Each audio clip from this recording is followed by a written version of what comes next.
Okay. Hi guys, welcome to Glitching the Code here on Ickonic.com. I'm here with William Ramsey. He's an author and he's a filmmaker, and I've just seen that you've put out 3 films in the last few months, which is an incredible output. I know as a filmmaker myself, for getting these things together and putting them out is incredibly time consuming, but it's and they're for sale on Vimeo. We'll go through that at the end. So I wanted to invite William onto the show today to talk about the occult aspects of what we see going on around the world. And William writes in depth about the likes of Aleister Crowley and the occultism behind this, because I see the imprints of Satanism and occultism coming through transhumanism, through everything, even the wearing down to the wearing of masks, even to the way Extinction Rebellion was rolled out. There's occultism through all of this stuff. And it's being missed, and not many people are talking about the satanic prophecy side of all of this, because I feel like if you look at that and you understand the end game, almost like the Georgia Guidestones, you can see it, the playbook rolling out. So, William, thank you for giving me your time. Sorry about all the time mistakes. And would you like to just introduce yourself, and then we'll go into the interview part? Great. Thanks, Richard. Thanks for inviting me on. It's great to be here. We got the invite from Billy Ray Valentine, so it was great to make your acquaintance online. My name is William Ramsey.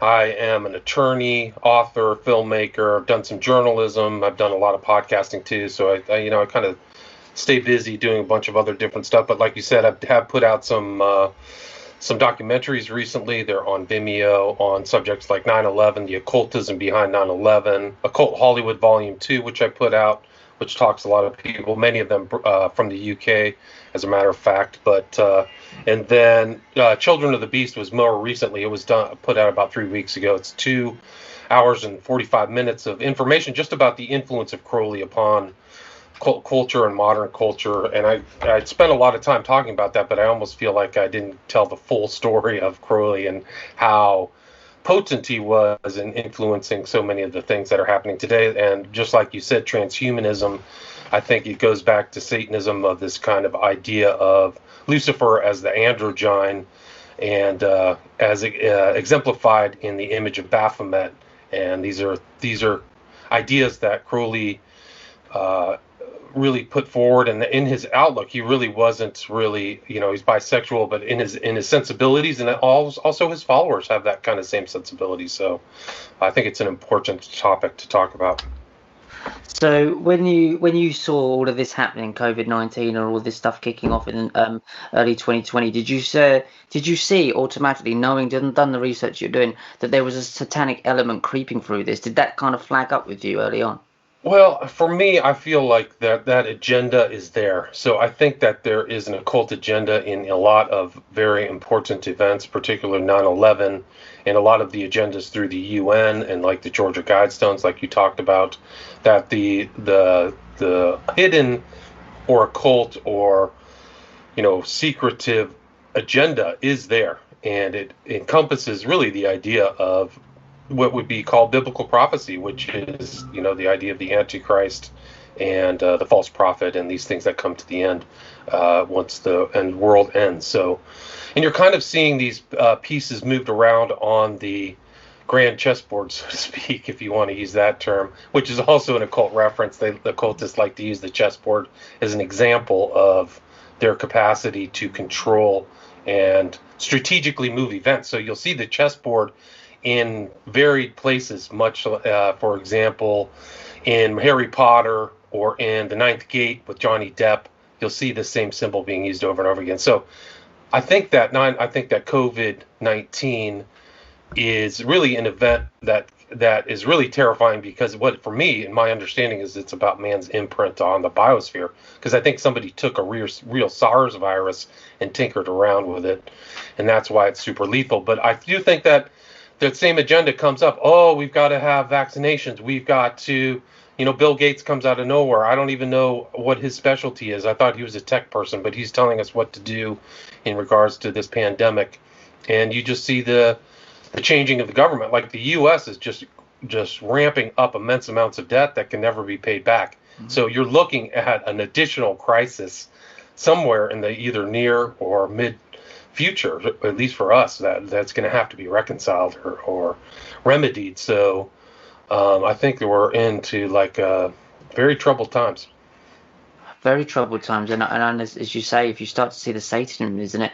You mentioned the chessboard. Then I know Aleister Crowley was a keen chess player himself. Yeah. It seems to be everything they do is a chess move, and that was involved with Alice in Wonderland. There's a thing called the the Ben something, and it was a move that they would do to get children out of satanic rituals, and it was a move that they'd use it as an analogy. It's always there, the checkered black and white checkered floor. Yes, but we see Satanism coming in with the likes of Bill Gates. Bill Gates involved with Planned Parenthood.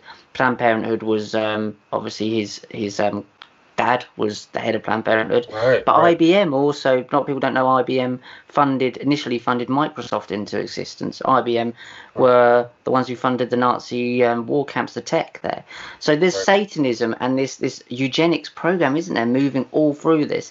What could you tell me about your understanding of the eugenics movement that's been here for a few hundred years at least? Yeah. I mean, I think that the real thing people think, they always tie the eugenics movement to the Nazis, but the real progenitors of the eugenics movement were people in the U.S. and the U.K. before 1940. So the head of IBM, whose name escapes me, was also a eugenicist. He was very much in this kind of Anglo-Saxon model of eugenicism. But I do think that goes in, and Bill Gates, even Windows and the idea, people have said that symbol is Masonic. And his dad was, like you said, the head of Planned Parenthood, Margaret Sanger, who flat out was involved in, race politics and race war. Even to this day, Planned Parenthood has a very benign surface, but it's actually an incredibly malevolent organization and probably much more successful than the Nazis ever could in really achieving what their aims were, which is, destroying people who they thought, don't deserve to exist. So that agenda is always there. So I think it's always there, and that's what's exemplified or memorialized in the Georgia Guidestones. But I think that's really what's really of concern, and I think that's worth researching, is that there are these malevolent secret agendas that we got to really keep an eye on, because people think that some of these people are joking, and even Bill Gates kind of slipped the tongue. He was talking about vaccinating people in Africa, and he actually said we can have success by, we could probably kill off a significant number of people. I can't remember exactly what he said verbatim, but he inadvertently admitted that they were trying to partially depopulate. So I do think that they're like I said, it's very troubled times right now, because at least in the U.S. it's just like right now everything's being divided down racial lines, and it's that if the past is precedent, the future is not going to be pretty at all, at least not for us. No, and I can't imagine how it is. I think it's a little bit different over here. I think the English are a little bit more dry sense of humour has helped us stay. They have to use a different kind of approach with us over here. They have to do it a lot more soft. I think we're not so reactive. We're a little bit kind of more not laid back, but a little bit more cynical. And that brings me to someone like Trump. I personally can't understand why people are jumping on this QAnon thing. To me, it's kind of like a cognitive dissonance cult. What is your take on the QAnon thing? And also, we have the Trump's connection through his uncle to the CIA, the things like Tesla. I mean, it's all there, isn't it, when you start to dig into it and unpack it? What is your take on the QAnon thing, and does it fit in with the likes of Bill Gates? We know they're still connected and still working together. Right. Well, I think that the QAnon is kind of like a social movement. I don't find them to be fully I see it more as a cultural movement than something that is actually being leaked. But I see it kind of like I had a guest. I actually talked to Neil Sanders, who you talked to, and we talked about Cambridge Analytica. So I kind of see it in the same vein as this new technological kind of a propaganda / social engineering operation where it's moving. And I think Trump has done that very successfully in really keying into the concerns of a certain section of the U.S. population and really talking to them. Notions like the deep state. Deep state's a very easy thing to comprehend, and it may just be a systemic problem with a lot more variance and nuance, but having people talk about the deep state and certain things really allows them to really grasp that. And I think Trump has really successfully, through his people like Steve Bannon, successfully convinced a large part of our population that they're populists, that they're really looking out. And I don't really see Trump. He definitely walks that walk. He definitely talks that talk, I would say, but maybe not so much walks that walk. But Trump is connected. He's been in the mix. He's in New York. He's known he has connections to the mafia. He's known very sketchy people. That one of his mentors was a well-known kind of lawyer, a real operator. So he's very, he understands what's going on. He's somebody who's been around. I think he's always been prepping to become a politician. And I think he just came at a different angle through, what would be like our game shows or whatever, being on, that game show where he got a lot of notoriety and got in the public eye. So I think that he was always angling. He just found the right time to pull the trigger, which was 2016. I remember him coming out, and he was in the WWE, the wrestling, and he was doing promos there, and it's almost like, and I believe this to be completely true, that he was practicing his promo skills there. That was the whole point, was to be there to learn how to do promos, and even down to the fact that Vince McMahon, who runs the WWE, was the bad state guy, the criminal corporate master, and he was the other guy that came in, and they did it with Stone Cold Steve Austin, a wrestler from the mid-90s. He was this renegade guy who worked within your system, but I'm not going to be part of your system. Vince McMahon was the bad guy, and they're doing the same thing almost with Bill Gates now. Bill Gates is this criminal, evil, nasty piece of work, and they're playing him off against Trump, who's your people's voice, really. And it's quite clear to see when you understand it. But they're still working together even today through Gavi. It's quite clear, isn't it? So how's the satanic element? I'm glad that you brought that up, Richard, because that's how our politics has almost devolved into a WWE contest. Because if you're critical about the left, that means you're a total Trump lover. Like it's a simple dualism, and I think that is a entrenchment of the body politics. Ability to comprehend much larger issues that are going on, because these agendas are still going on. And I think that it's not really about personality. It's not you love Trump. At least for us here in the States, it's really about whether we're going to maintain and keep a republic. I mean, that's how serious it is. Is the rule of law really going to be maintained? Because during the last 4 years, we just had a ridiculous farce and objectively a ridiculous farce of a constitutional impeachment without any real criminal proceedings. It was like the standards were abuse of power and absurd things that were totally subjective. They weren't even, bribery or things that were supposed to be done under the Constitution. So we're in a very difficult position here in the U.S. But as far as this agenda, I mean, you can look at some of these people who have run our country. And for example, the UK, every prime minister has been a Mason for the last 250 years, right? Absolutely. So that's, I think, a very telling element. And here in our country, I mean, you can look at like George Bush and George Bush Sr., and you can see that in my movie about Aleister Crowley, 9/11, and the New World Order. These guys know the occult agenda. They have it down.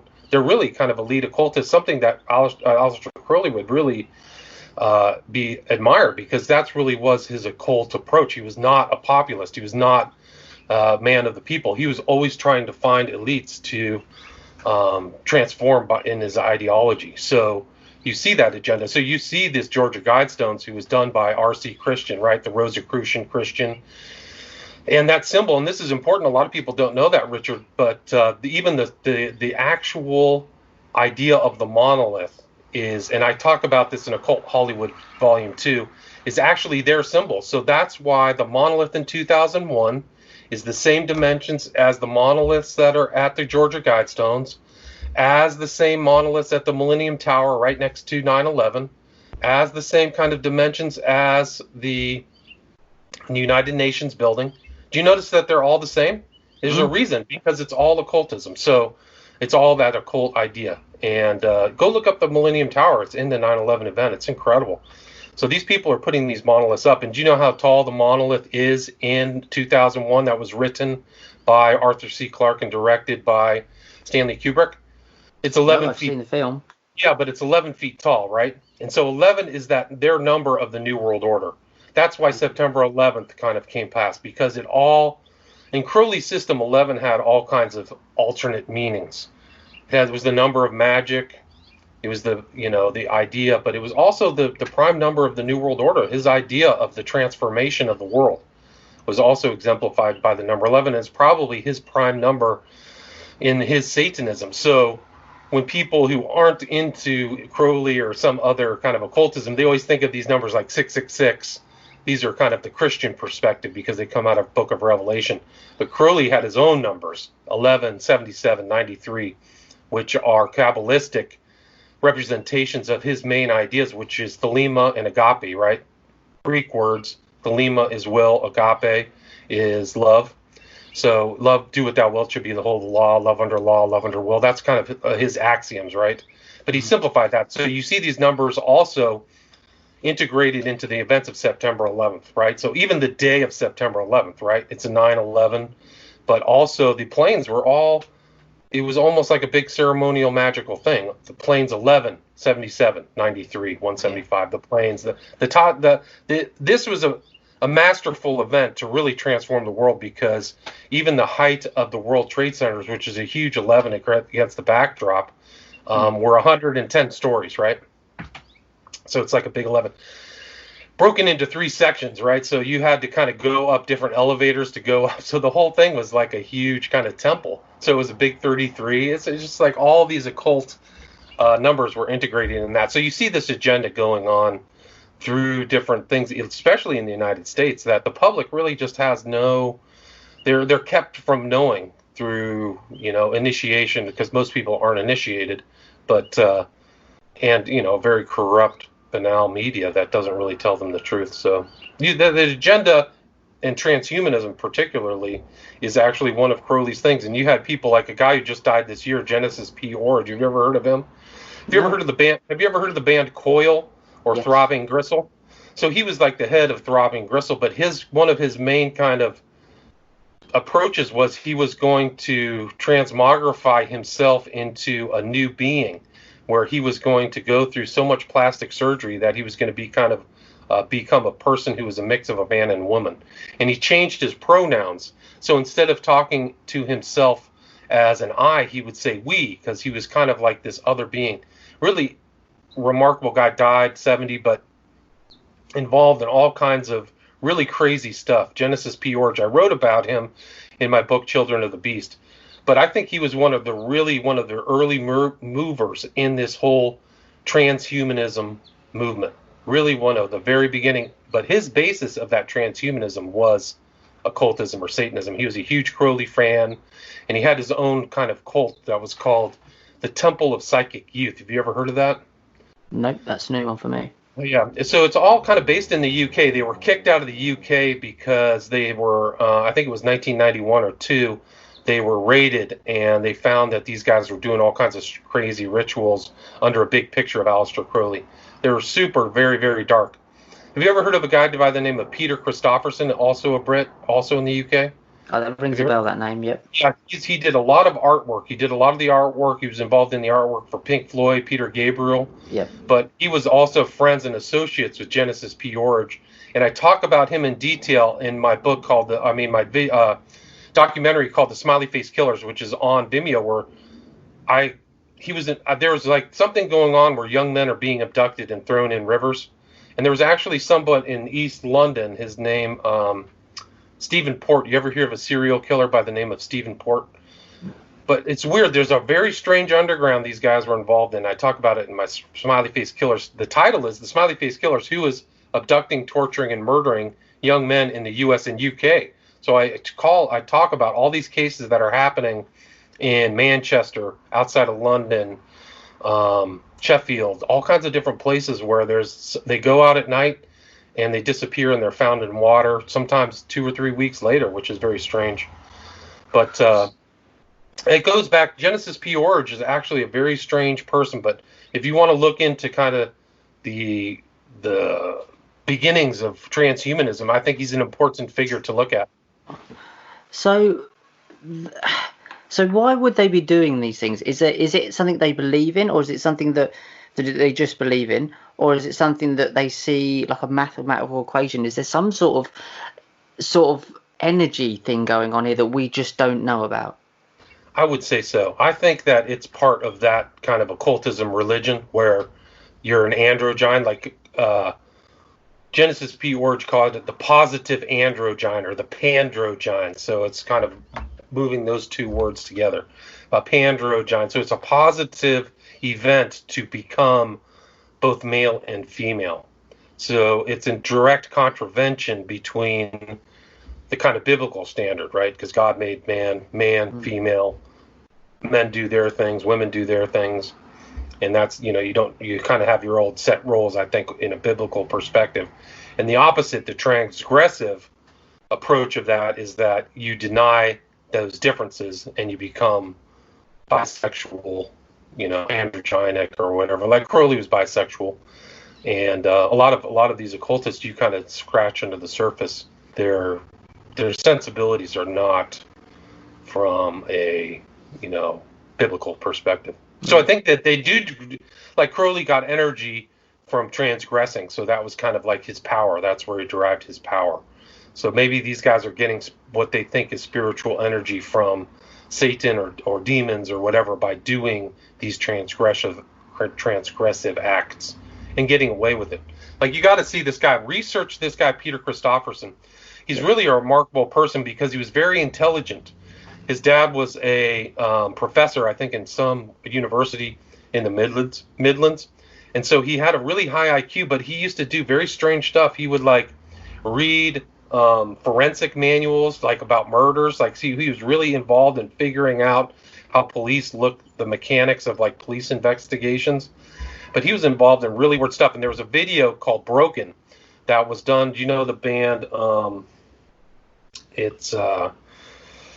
not a perfect circle. There's the video Broken was really dark because it depicted kind of like a crime taking place. It looked very literal and real, but it's Trent Reznor's band, right? Downward Spiral, I think it was for that album. But look at Broken; it's incredible, and I have that in my video, The Smiley Face Killers. You'll see there's clearly a satanic underground taking place that a lot of people don't know. It's moving around. And some of these bands, I think, are really heavily involved in very nefarious activities. And I think them moving around from jurisdiction to jurisdiction really helps them. You mean, yeah, so I've said this before. I think a lot of these artists that travel the world, and not a lot of them would know it. Some of them under mind control, some are under a compromat, would be trafficking drugs, trafficking children on board the planes without possibly even knowing that that's taking place. Because there's a perfect thing to be able to walk through airports and jump security because you're a pop star, because you're and I've had some interviews with some people in the UK that worked in boy bands in the 90s, and they were connected to the likes of the Crays, who were connected to Lord Boothby, who were connected to Cliff Richard, and that sort of, and they're definitely Tom Dryburgh. Do you know who Tom Dryburgh is? No, I know the name though. That rings a bell. Tom Dryburgh and Boothby were involved in all kinds of shenanigans. He just Dryburgh came up in the UK papers in 2015 as a pedophile. He was abusing young boys, but he was actually supposed to be Aleister Crowley's heir. He was actually going to carry on after Crowley. Yeah, so look up Dryburgh, Boothby. I cover them in Children of the Beast. So Dryburgh is an important figure, actually, because there's a lot of communication and writings between Crowley and Dryburgh.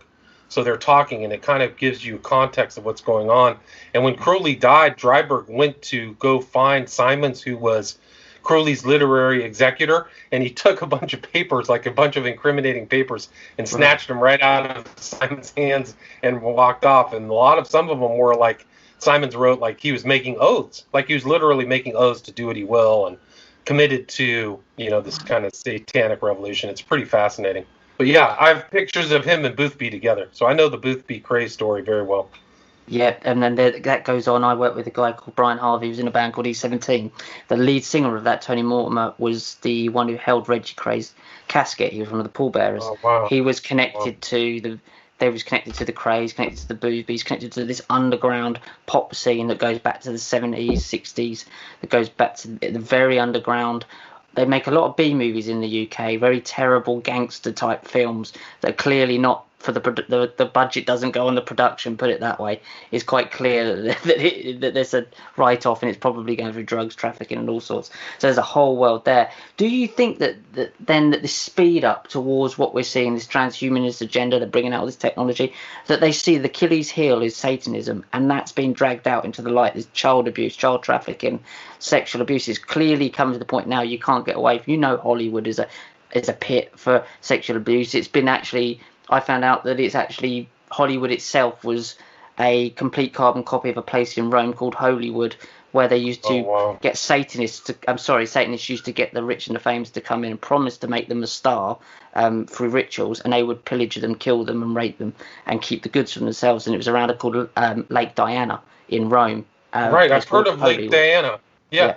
No, I've heard of Lake Diana because it was Caligula used to go on a boat on Lake Diana and perpetuate human sacrifices.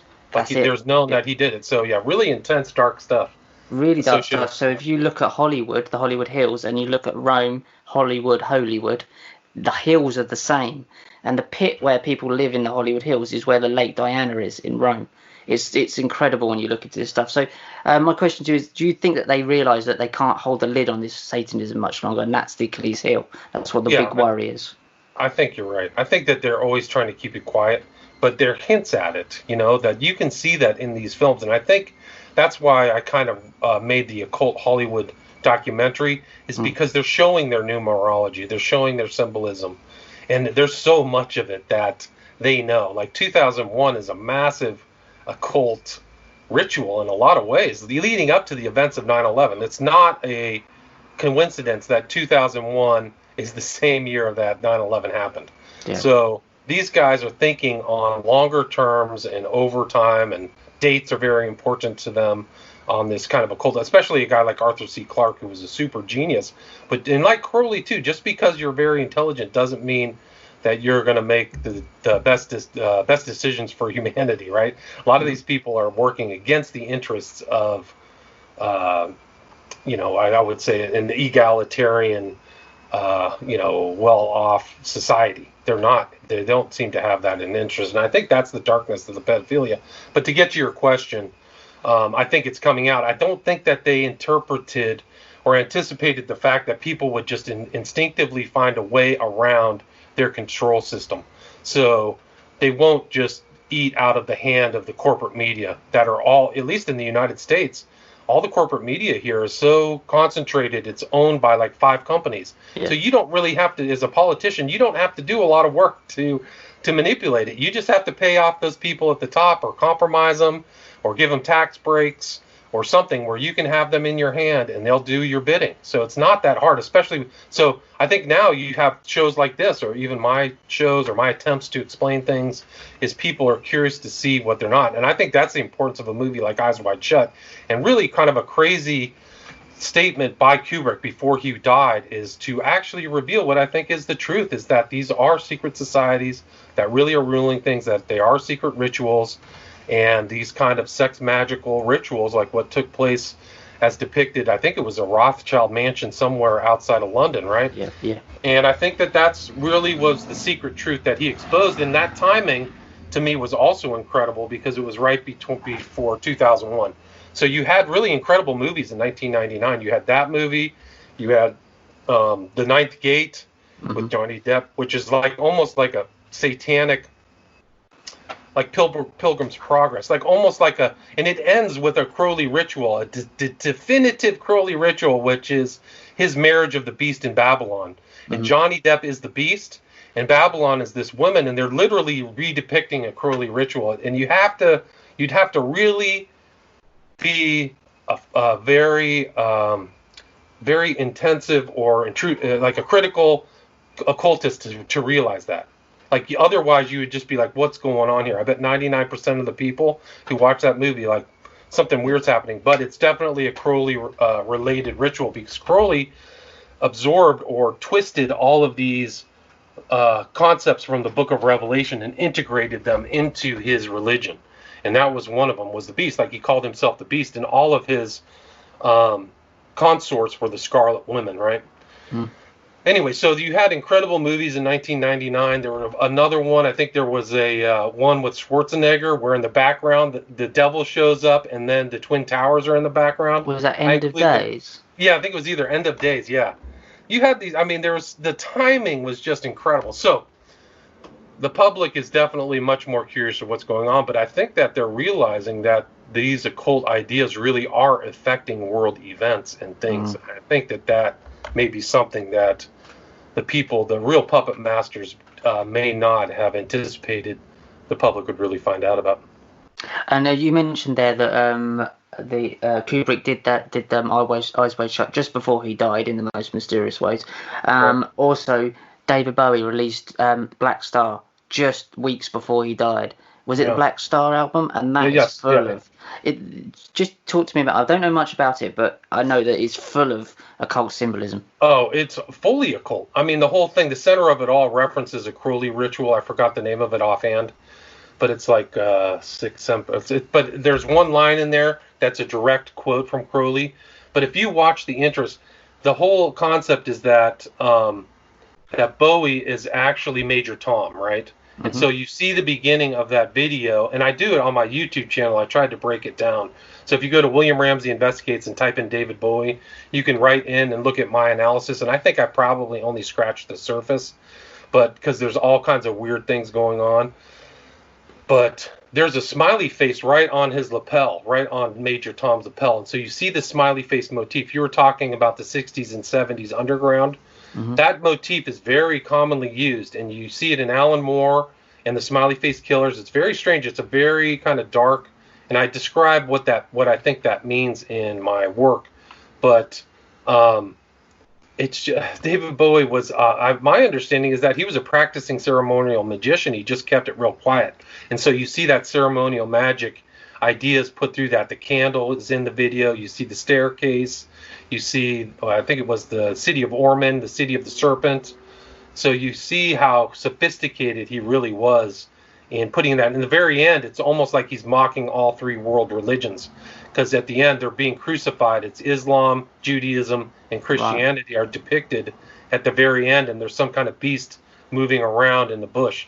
So, and there's black and white people, like you see the duality of white and black is in there in a building that's shaped like a triangle. There's just incredible stuff. So, and also he mixed with so many people, and he went through a Crowley phase, and he had Crowley references. You can see that in Children of the Beast.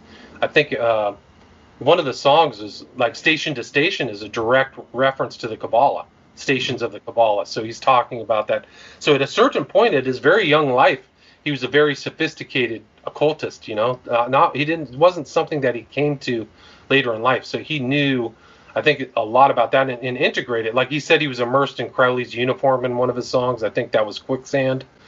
But yeah, so I tried to decipher what I thought Black Star meant, and even Black Star references Saturn. So you see this kind of all these kind of references. Yeah, it's pretty incredible. So, you know, it's just once you really realize these very important people, culturally influential people, really are occultists. They're not Christians, or they're not just agnostic or atheistic. They're really driven by mystery religion type ideas. It's a couple of sides note. My mum went on a date with David Bowie just before he was famous. That was really bizarre when she told me that. And also, another thing I wanted to bring up was Michael Jackson. No one talks about Michael Jackson very much in the understanding of some of this stuff, but I know that Sammy Davis Jr. after Motown 25 was the first person to visit him, and I always felt with Michael Jackson they were trying to drag him into one of the occult practices, whether that was Satanism, Mary Lisa Marie Presley, whether that was Sammy Davis Jr. trying to get him into the others, the Satanist side, Live LaVey. Do you think, you mentioned there that at the end of the David Bowie thing where he was almost like laughing, not him, but the devil was laughing at the three religions, that is a nod to the fact that there's some people out there say that the three major religions are not by the everyday man who really practices them, but are deep down at the very top of some of these religions are actually worshipping Saturn. And there's a whole kind of thing about the Saturn cube and the rolling up the crucifix into a cube. Do you think that was a nod to that sort of understanding? Well, that's a good question. It's very, I mean, if you look at the foundations of Islam, there's tons of occultism, the black cube, Muhammad, in my opinion, what Muhammad was up to was, Allah was the number one idol. So he just picked an idol out of 1,000 household god idols, right? Mm-hmm. So his conception of God was his own. It wasn't tied, and he got the whole biblical Christian narrative, right? He was born in the 6th or 7th century. He kind of got the Christian narrative. He didn't believe in the resurrection of Christ, which is, I think, a fundamental aspect of Christian doctrine. And even if you look at the Catholic Church, like Crowley himself said, he didn't want to persecute the Catholics. He didn't seem to mind. He really didn't like Protestants and Jews. And if you look at St. Peter's, the obelisks and the working is a big sundial. Like, you have an occult sundial at a supposed like St. Peter's, which is the foundation of this huge, massive so-called Catholic religion, which is really problematic for me.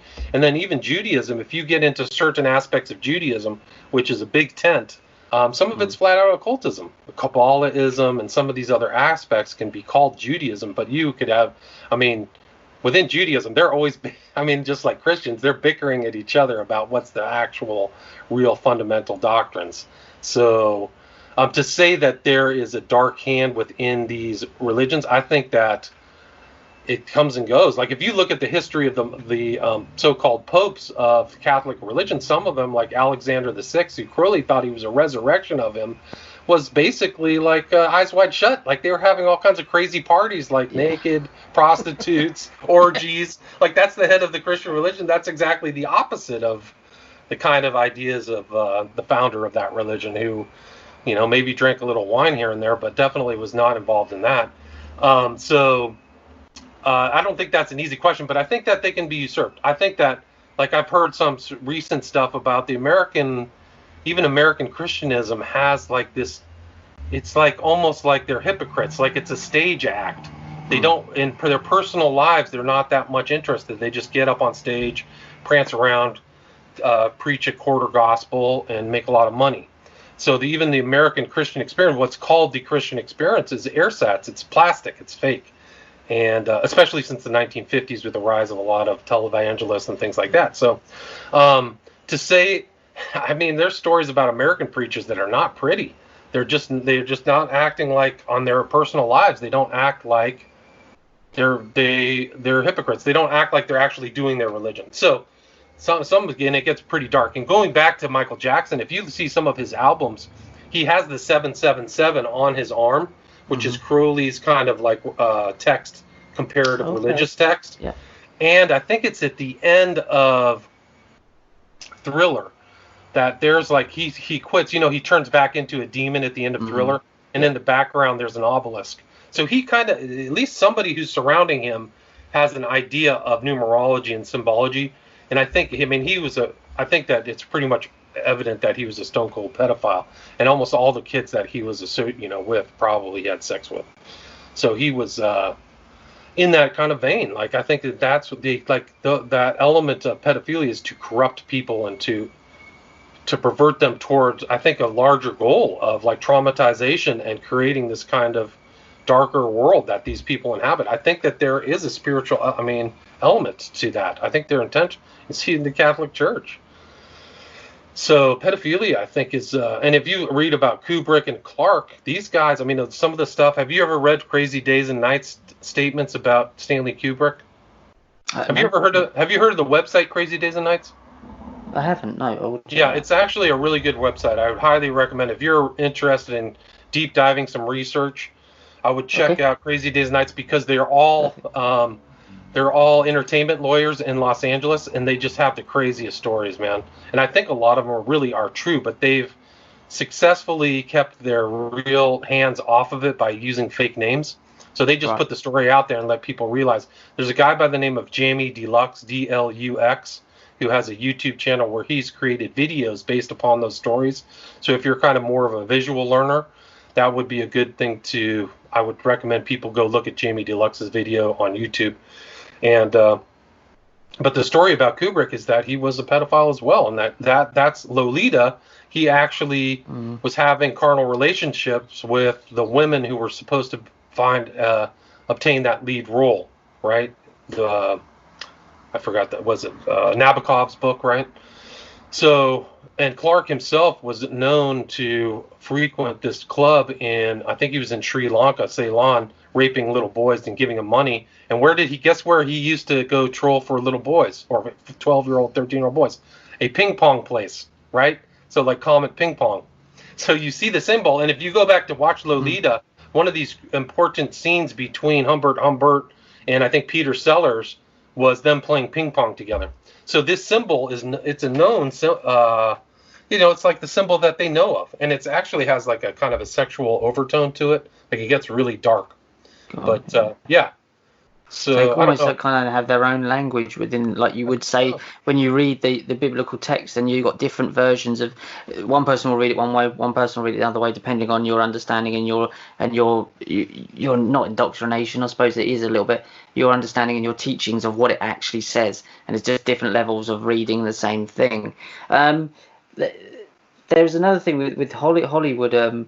We know, I think now Hollywood is probably going to crumble as it is, but it's all moving over to Netflix. It's all moving over to, I think it's going to spread out. But the transhumanist agenda is in every single film. Pretty much you're seeing now. It's really, really been pushed. To me, the transhumanist agenda is nothing more than a technological version of the prophecy of the upload to the cloud is the same as the rapture, the Solomon's temple, the king on the throne. It's all out there to see, and they've just digitized it. How do you see them? Do you see it? It's almost like how do you see that? Do you see it similar the way I see it, or different take? I think so. So that's their apotheosis, right? Is the godhood into the technological. So you could say there's a techno-occult, and I've heard that theme within X-Men is that of this kind of transhumanist Superman idea. And if you see the film Transcendence, which also features Johnny Depp, that is the arc of the narrative is Johnny Depp gets sick and then becomes a god in the cloud and literally is influencing this girl. So I would check out Transcendence, and the kicker of that movie, including all the occult stuff, is that it came out in April 18th, right? I can't remember the year, but 4/18 is April 18th, and that's Crowley's Kabbalistic number for world transformation. So they keyed into that. Yeah. So they put it out on a very important cold date, and there's Johnny Depp pops up again, right? Just like he popped up in The Ninth Gate. He also pops up in a American criminal case called the West Memphis 3. He was a big supporter of one of those people. I don't know if you know that as well, but I wrote a book about that. So these guys are not just in films, but they're influencing modern events because they helped get somebody off of the death penalty, which is very unusual. So I do remember that, yeah. So I think that you make a great point, is that is, I think, probably going to be this new kind of apotheosis, where man becomes God through technology.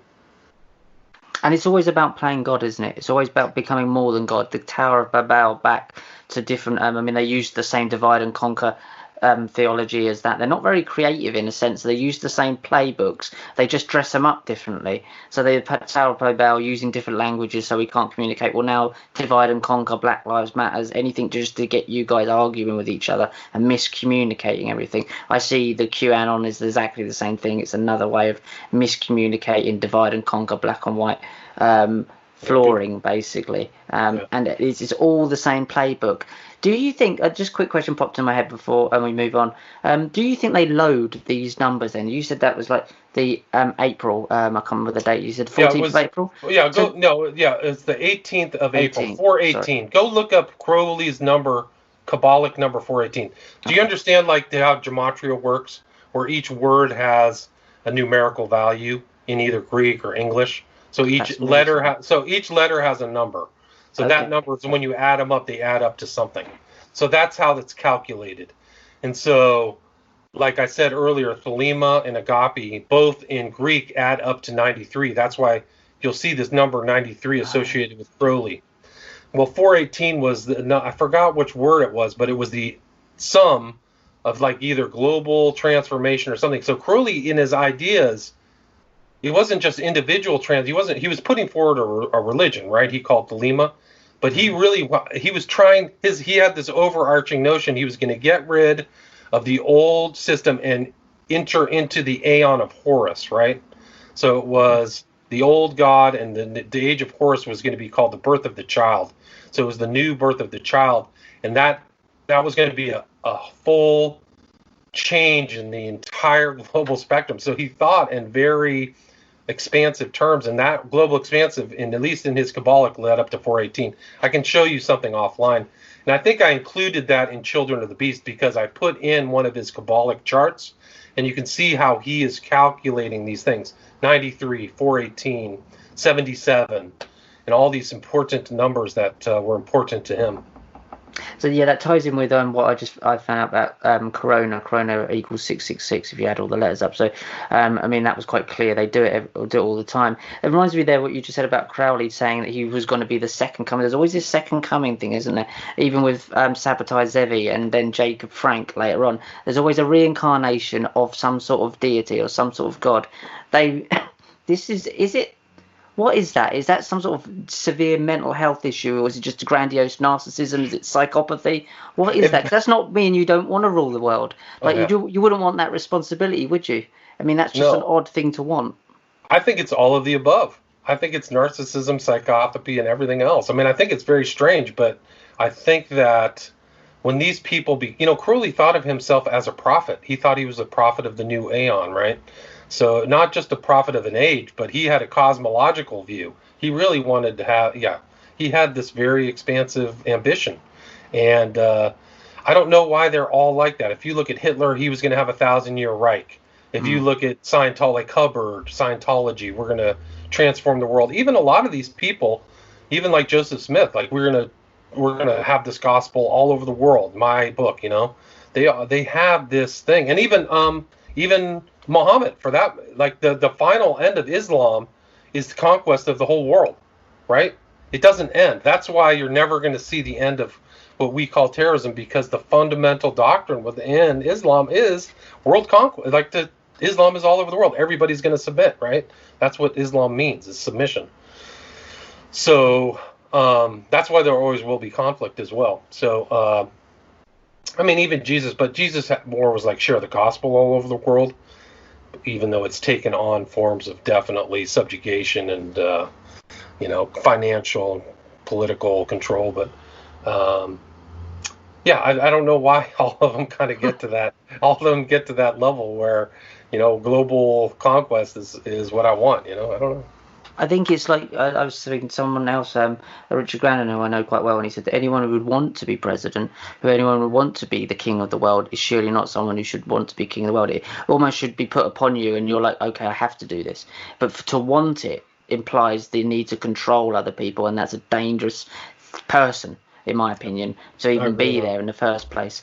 Just to wrap this up, where do you see this all going in the next, let's not go too far, because I don't think we have to, really, maybe in the next couple of years, especially in the US, because I think the US is probably where it's going to be mostly implicated, and then almost like a testing ground. Obviously, they've done China. China's already way ahead.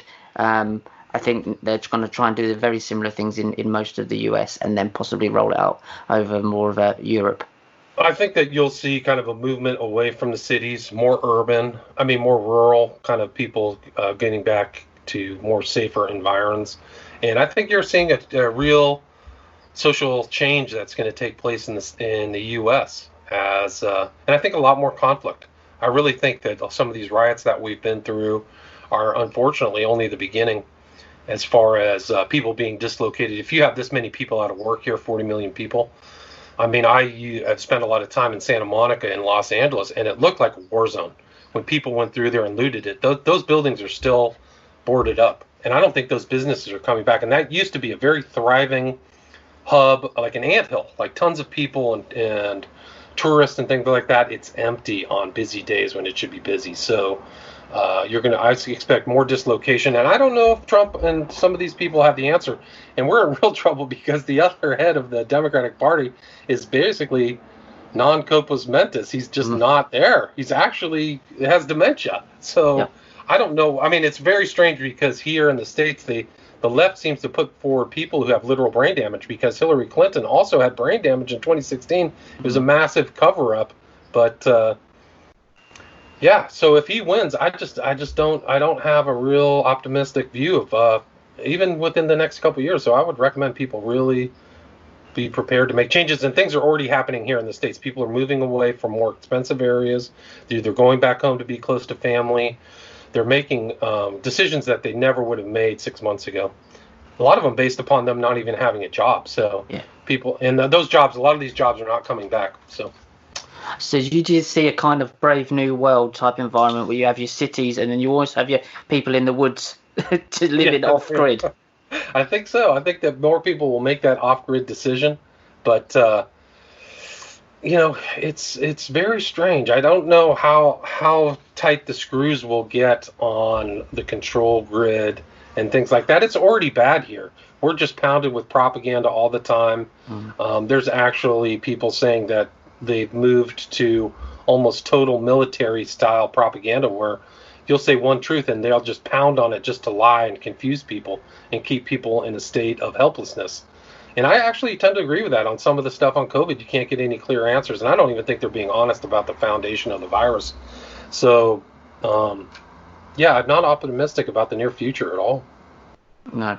The only way I can see any out of this is non-compliance with the government. Any government is to literally just ignore them. I said it, and I know that's impossible, and I'm not saying it'll ever happen. I'm just saying I can't think of anything else. It's almost like a play. I said the shitty play will carry on, and the new characters will come in as long as the audience stays there and pays for their admission fee. Right. If the audience leaves, then there's nothing happens, and we're all watching, and that's the point. We're all watching and taking our cues when to laugh, when to cry, when to act from the stage play. And the only thing I can think of is just to get out of the theater. Yeah. Everybody. No, it's so true. It's so true. And here, I mean, they're dictating people's responses to problems. They really are.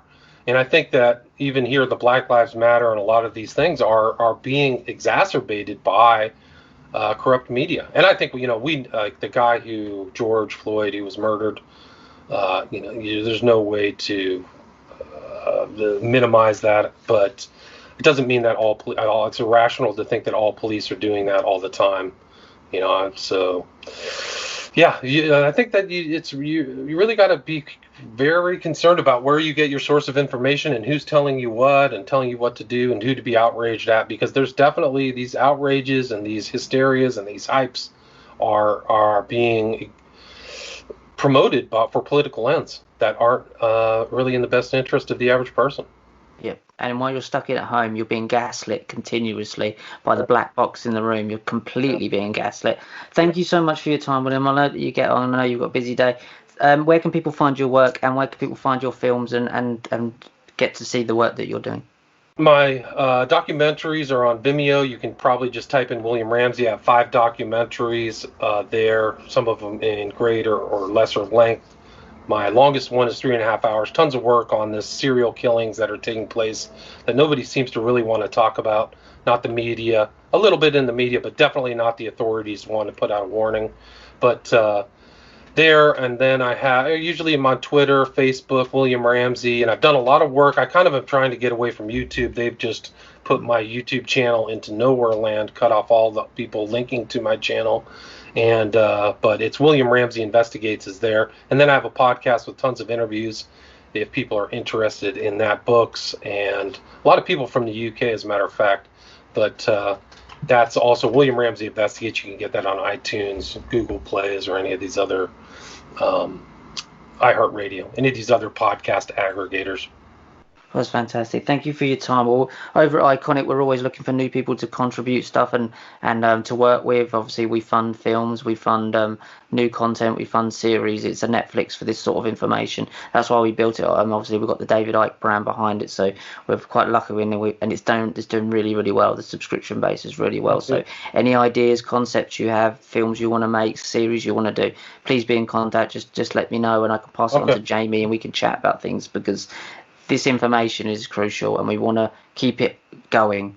The work that people like David I've done, Max Egan, who's just been banned off of YouTube, Jordan Maxwell, yourself, myself, and all these other amazing We Are Change, Dan Dix, these other people that are doing this great work won't have a YouTube to go to, so we're building a platform for that.